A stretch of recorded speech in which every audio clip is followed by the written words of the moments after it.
guys, it's Olivia and welcome back to Live in Literature. Thank you so much for all the love and support I received in my last video, and if you have not seen it yet, feel free to head on over to my channel to check it out. Well guys, I'm so excited to be here with you today for one of my most favorite book topics of all time. As many of you know who've watched this channel, I am a huge fan of dark academia literature. Dark academia, guys, an aesthetic, a brand, a moment in time and history. If anything, we are constantly getting more and more and more from this subgenre. It is one of my most favorite subgenres, whether it's in a fantasy setting, in a thriller setting, in a fiction setting. I think it's something that the world is needing more of in these trying times. As we all know, it is winter time. It is kind of sad and gloom time. It is a little bit sad, like boohoo blues time of the year. Depression? Isn't that just a fancy word for feeling bummed out? Dwight, you ignorant slut! I can say without a shadow of a doubt, I'm definitely feeling it, okay? This year more than ever, I am feeling just a little bit of that seasonal depression. It's just really creeping in and it's just making me feel a lot of things. And what better way to cope with seasonal depression than with some seasonally sick, mentally depraved, dark academic people? Oh, okay.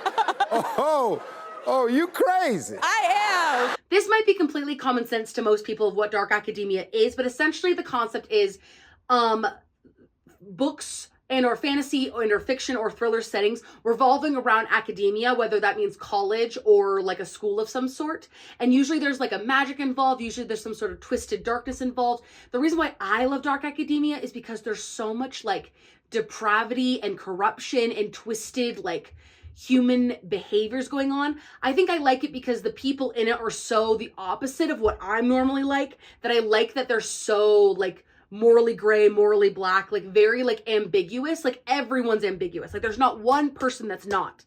And so obviously for you today, we have dark academia for the mentally depraved. We're going for dark academia for the mentally unwell, because these are the dark academias that will mess with your mind, will make you think things. They're twisted, they're sick, and they're gnarly. And I hope that you'll love what I'm going to recommend for you guys today.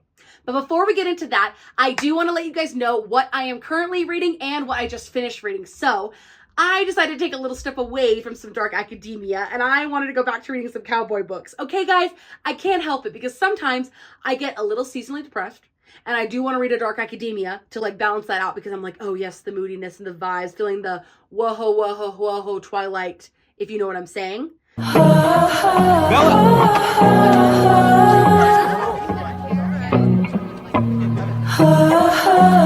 But also, I just sometimes want to like feel the comforts of a cowboy. And so I decided to start Paisley Hope's Holding the Reins. So I just finished reading this one. This one has all of our favorite cowboy tropes if you're wanting to read something cute and sweet. Very much like, Cece Ashby is a young woman who just got out of a failed engagement because her ex is a total disgusting person. And she's back home in her hometown in Kentucky. And essentially she falls in love with her older brother's best friend and he with her as she comes home from this like crazy stint that she had with her ex-fiance. And essentially these two end up falling for each other even though they know they shouldn't. Nash is sexy, glorious. The spice in this novel is spicing and I loved every second. Like, I'm just gonna read the dedication for you guys. Guys, the dedication is sick. If you want to get into some spicy romance, as I suggested 2 videos ago, it says, and I quote, "To all my babes who know they can be strong, modern women, yet still shamelessly drop to their knees like good effing girls they are the moment their cowboys tell them to." Listen, can't say that I can't relate to this because I can. Found out you are a whore. Will you stop? Listen, it's some good stuff. So this was a 4-star read for me. I really enjoyed it. And now I am currently reading the second book in that series, which is Training the Heart. And this one has to do with Cece's oldest brother, Wade, and the new trainer that he just hired at his ranch named Ivy Spencer. And I'm very excited to see where this one goes. Ivy seems like a woman of our hearts, and she's a girl who likes to read some spice and some fun stuff. So I love it. I think it's cute. I think it's romantic, and I'm really excited to keep reading this one. So that is what I just finished reading versus what I'm currently reading now. Back to dark academia. We are going to be here today talking about the darkest of the darks, the depths of our souls, the deepest of the deeps. These are the books that I highly recommend if you enjoy this genre or want to get into it. So let's get started. The first one I want to talk about is one that I've mentioned a couple times on the channel. This is going to be a contemporary fiction slash thriller dark academia. This is If We Were Villains by M.L. Rio. Guys, I freaking love this book. It is a 5-star read. It is a perfect book in my opinion. If We Were Villains by M.L. Rio. It is a group of 7 actors who attend a liberal arts college that is like very Shakespeare based. And they're the only ones in their program because they're the best in the country. And these actors all play certain parts like in a show that they're performing at the college. While this show is going down, somebody dies. And it's up to the rest of this group to figure out who done it in this group. Who can you trust in this mentally depraved group of like mid-20-year-old scholastic Shakespearean scholars. As most of you know, I'm a huge Shakespeare buff and I love anything Shakespeare related. And so this book really struck a chord with me, and that's maybe why I like it so much. But the book is dark, it's moody, it grasps you with its shadows. Like it just comes for you in the night. Like I love the thrillery aspects of it. I love the murder mystery aspect of it. And I'll be honest, I loved all the characters. They're all so ambiguous and dark and brooding. It just like made for such a fun read. And so I cannot recommend this one enough. I love If We Were Villains, and I 10 out of 10 recommend everyone read this one. It's fantastic. Next, I want to recommend one of my new favorite dark academias that I just finished reading last week, An Academy for Liars by Alexis Henderson. Guys, I freaking ate this book up. I loved this book. It was dark, it was gripping, and it was so, so fun. So this is also going to be a modern day contemporary fiction. Essentially, there's a young woman named Lennon who essentially gets this call to attend this secret college called Drayton University, where essentially people, or a special group of students, are brought into this hidden university in Savannah, Georgia, that essentially like pertains to people with the gift of persuasion. And essentially they're honing in on that gift of like influencing and persuading people to do certain things. But some of the kids at the school are even so amazing at their job of persuasion that they can persuade objects. They can persuade like reality to like change itself. They can persuade time and space. Like they're that good of a persuasionist. And Lennon essentially finds herself wrapped up and entrapped in this new school of persuasionists and in a little bit of a sub-romance with her sexy professor, Dante. Ooh, scandalous! So I like this one because this one has a little bit of a sprinkle of a romance aspect. I also really like this one because, as I stated previously, people in dark academia are selfish. They're selfish, mindless, like completely like only focused on what is good for them. And I honestly kind of like it. I like that they are so focused on what's going on in their own lives that they just like, they sometimes can't even see past themselves. They're very like cutting. It's very jarring to read about people who like truly have they're so apathetic towards anyone else's feelings and emotions. And I really like that about this book. Like I think the book is so twisted and creepy. I think the persuasionist magic idea is super, super cool. And I think it's a really cool study of magic. And I think more people should just get into this kind of thing. It was a really brilliant concept in my opinion. I mean, as you guys saw from my pictures last week, insert photo. In the eye of a hurricane, there is quiet. Clearly, I liked the book. Clearly, I really loved it, and it struck a chord with me, and it made me very emotional towards the end. The romance is definitely more of like a subplot. It's very much like an underlying thing. It doesn't come up as much. If anything, I think the book would have been like better if it was more romance, but that's just my personal opinion because I love romance. But again, 5-star rates for this. I think it's a brilliant novel. I think it's extremely well written, and I would recommend anything by this author ever again. She's fabulous. Love her. She's amazing. Next, we have a recommendation that I don't think everyone is going to consider dark academia, but I kind of do in a way. And again, like I'll take the full brunt of this. Like this one might not be considered true dark academia, and that is my fault. But I am selecting it for this category because I think it matches the vibes and like the feelings of dark academia, and that is Scythe and Pen by A.C. Hobbs. This is a 1920s murder mystery meets vampires and humans in London situation.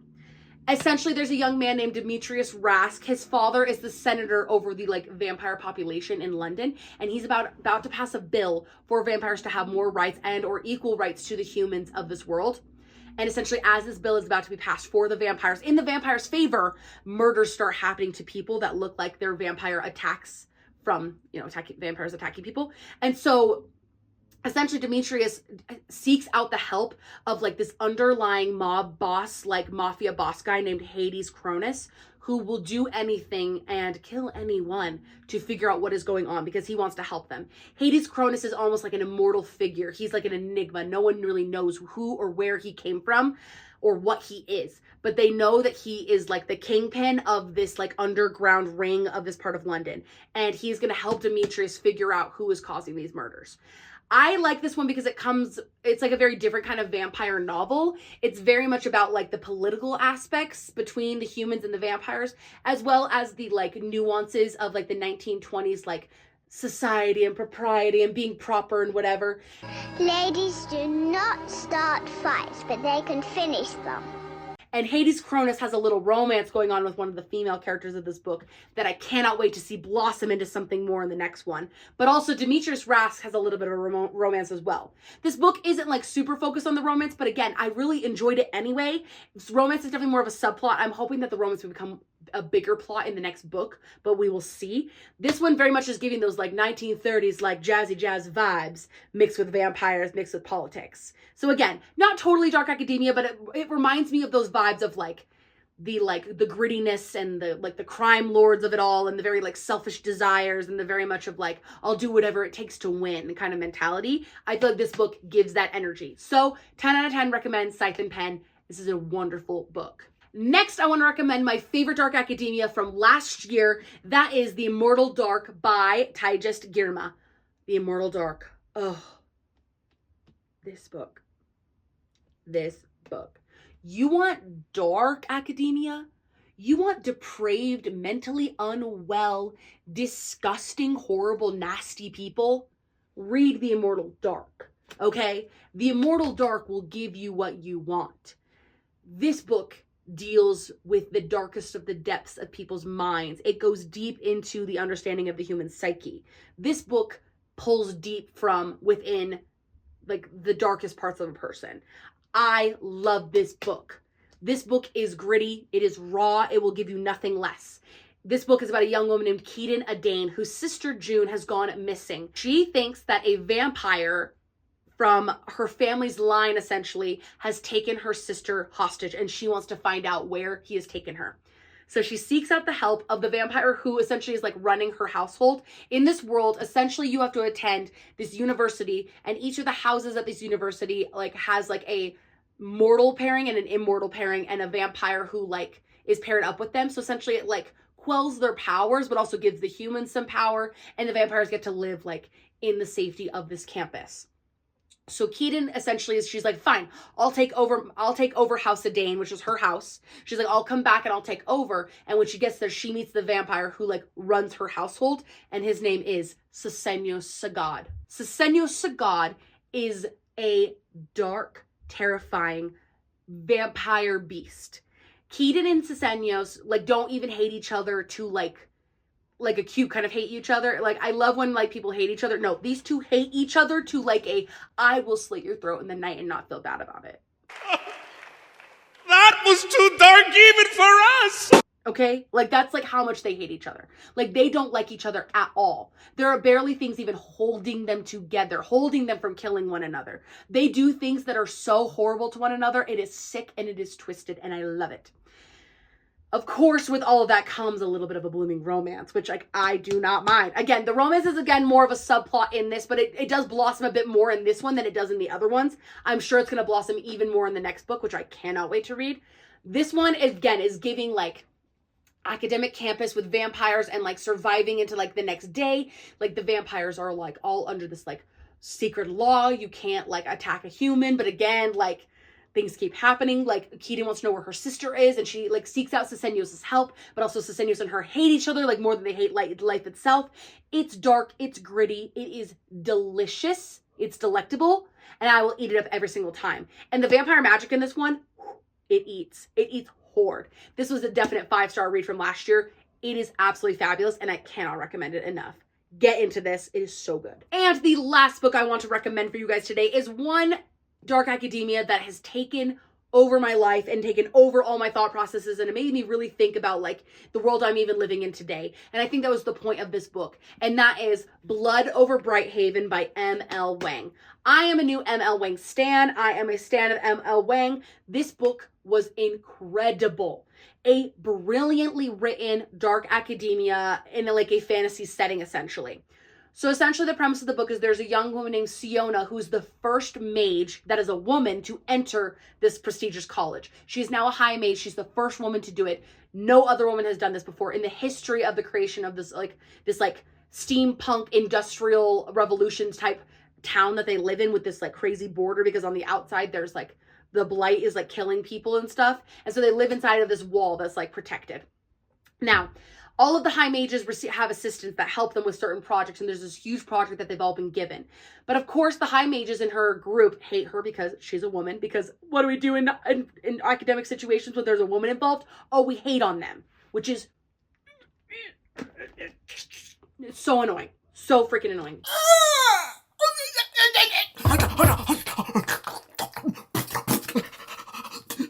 Siona handles it with grace. And essentially the high mages assign her a janitor who is just like a guy hanging around. They're like, here's your new assistant. And so Siona's like, fine, I'll make the best with what I've got, thinking that this janitor is like a nothing nobody. Whereas the janitor's name is Thamil. He is technically an immigrant from outside of the border who did the crossing, which is like a huge deal, and made it inside of the confines of this like industrial, like crazy town that they live in. Now, the magic system in this is really interesting because it's very like math and science based. And as Siona and Thamil start working together, she realizes that he knows a lot more than he lets on.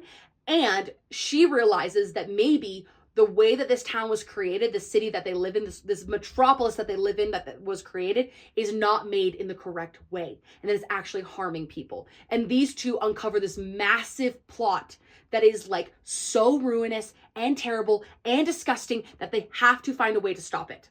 Thamil and Siona have a like darling little, like very much of like an academic lovers like kind of deal going on. They dislike each other, but they also like each other and respect each other. There's a little bit of like a forced proximity kind of like relationship going on. Again, very much an undercurrent, a little sprinkle of romance. You're not getting a ton in this book, but it doesn't need it because the politics and the religion of this are absolutely brilliant. And the science-based magic, absolutely brilliant and completely jaw-dropping. One of the most interesting magic systems I've ever had the pleasure of reading about, and one of the most like female rage inspiring books that I've ever had the pleasure of reading. This book makes me angry for all women. This book makes me angry for anyone who's ever felt like an outsider. For Thamil and his people, I was ready to riot. I was ready to like scream on the tops of the rooftops. Like I was legitimately horrified when I read this book, and yet I was inspired. I was extremely inspired by this book. This book is dangerous. This book it should be contraband because of how much of a statement it is making about the state of the world. And I absolutely love it. It is making a statement. It's a book that is trying to say something, and it gets the message across clearly, but without hitting you over the head with it. It is a clear, deliberate message. And for that, this book, an absolute 5 stars. It's brilliantly written and it is absolutely incredible if you're looking for something to change your perspective about life, politics, religion, all of it. Absolutely incredible. I cannot recommend it enough. So that is all the dark academia books I have for you guys today. So I hope that you enjoyed this video. And if you did, do not forget to like, comment, subscribe to the Living Literature YouTube channel. Guys, I am so grateful for you guys. It's been such a fun winter season. I'm hoping it gets better. I'm hoping that the seasonal depression goes away and that we can just enter springtime so soon. I have so many more new books coming out this year that I'm so excited to read, and I can't wait to talk about them with you guys. But I love you guys the most, and I'll catch you in the next one. Bye.